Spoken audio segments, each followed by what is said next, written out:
Makanya Nabi Mika perlu berdoa kepada Tuhan, supaya Tuhan tolong jaga kehidupan mereka, supaya mereka tidak dimangsa oleh binatang buas. Sekalipun mereka ada di tengah-tengah kebun buah-buahan, tetapi mereka tidak mampu menikmati semuanya itu. Keadaan inilah yang terjadi, yang mendorong Nabi Mika perlu berdoa. Hal yang kedua atau keadaan situasi yang kedua yang membuat Nabi Mika dia perlu berdoa kepada Tuhan adalah karena kehidupan moral dan rohani dari umat yang begitu merosot. Kalau kita membaca pasal 7 ini, ayat 1 sampai dengan ayatnya yang ke-6, maka kita akan dapat situasi itu. Bagaimana Nabi Mika melihat kehidupan rohani dan moral dari orang-orang Israel pada saat itu sudah kelewat batas. Mereka tidak menghargai Tuhan lagi. Mereka hidup dalam ketidakadilan. Setiap hari mereka membicarakan tentang dosa. Mereka melakukan dosa. Kemerosotan inilah yang membuat Nabi dia perlu datang kepada Tuhan. Karena dia percaya hanya Tuhan yang bisa memulihkan keadaan rohani dan jasmani bangsa ini. Mereka umat pilihan Allah. Mereka biji mata Allah. Tetapi kehidupan rohani mereka, kehidupan moral mereka melebihi orang-orang yang pada saat itu.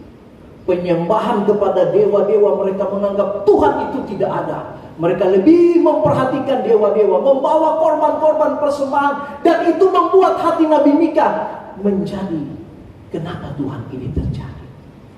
Bertanya di dalam hati. Makanya dia berdoa kepada Tuhan, Tuhan tolong pulihkan keadaan bangsa ini. Maka hal yang ketiga yang membuat Nabi Mika dia berdoa kepada Tuhan, karena dia tahu Tuhan itu adalah Allah yang penuh dengan kasih.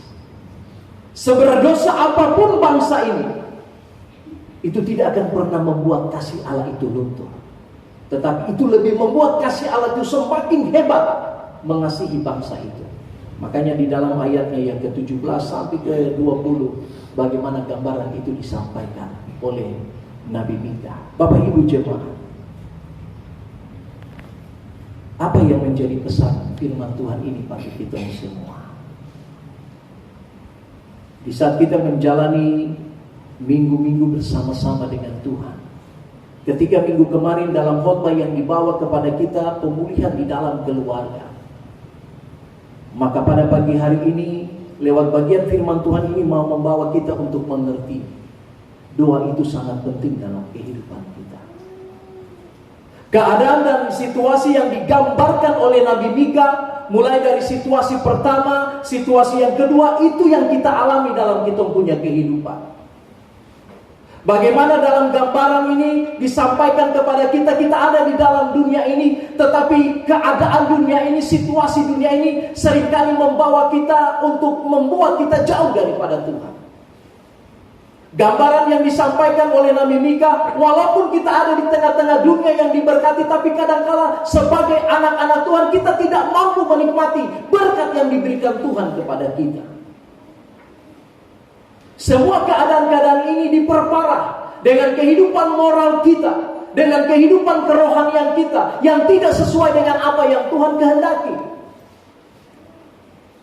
Inilah yang membuat dorongan kepada kita hari ini untuk Tuhan. Ternyata situasi gambaran yang disampaikan oleh Nabi Mika, itulah situasi gambaran yang kami miliki saat ini. Itulah situasi keadaan yang selalu kami lalui saat ini. Ada banyak orang-orang, mulai dari hari Senin sampai dengan hari Sabtu, saya selalu bilang bahwa kalau hari Minggu, kadang-kala kita punya hidup itu, malaikat jadi bingung. Karena kita punya suci itu lebih suci dari malaikat. Tetapi mulai dari hari Senin sampai dengan hari Sabtu, iblis yang jadi bingung. Karena kita punya kehidupan lebih jahat daripada iblis. Gambaran-gambaran seperti inilah, situasi-situasi seperti inilah yang sering kali terjadi, yang kadang-kala membuat kita lupa bahwa sebenarnya keadaan itulah yang membuat kita tidak mampu menikmati berkat yang disiapkan Tuhan di dalam dunia ini. Lebih banyak kita mengeluh, Tuhan kenapa? Kita mulai lihat orang ini, orang begini, begitu dan yang lain sebagainya, kenapa mereka diberkati?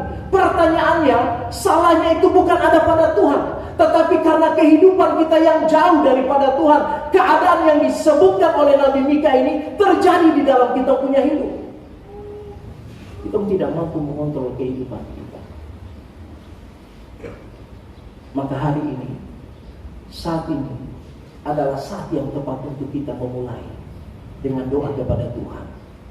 Minta Tuhan pulihkan diriku. Minta Tuhan pulihkan keluargaku. Minta Tuhan pulihkan pelayananku. Minta Tuhan pulihkan hubunganku dengan sesamaku. Supaya betul-betul kita mampu menikmati apa yang disiapkan Tuhan bagi kita. Jangan seperti keadaan situasi umat Tuhan pada saat ini. Ada di tengah-tengah kebun buah-buahan, tetapi mereka sendiri tidak mampu menikmatinya. Itulah sebabnya jemaatku yang dikasihi dan diberkati oleh Tuhan, doa untuk meminta pemulihan, belas kasihan Tuhan sangat penting di dalam kehidupan kita. Saya teringat ketika kami ada mau pelantikan bendahara klasis di Jemaat Patmos Yonomo.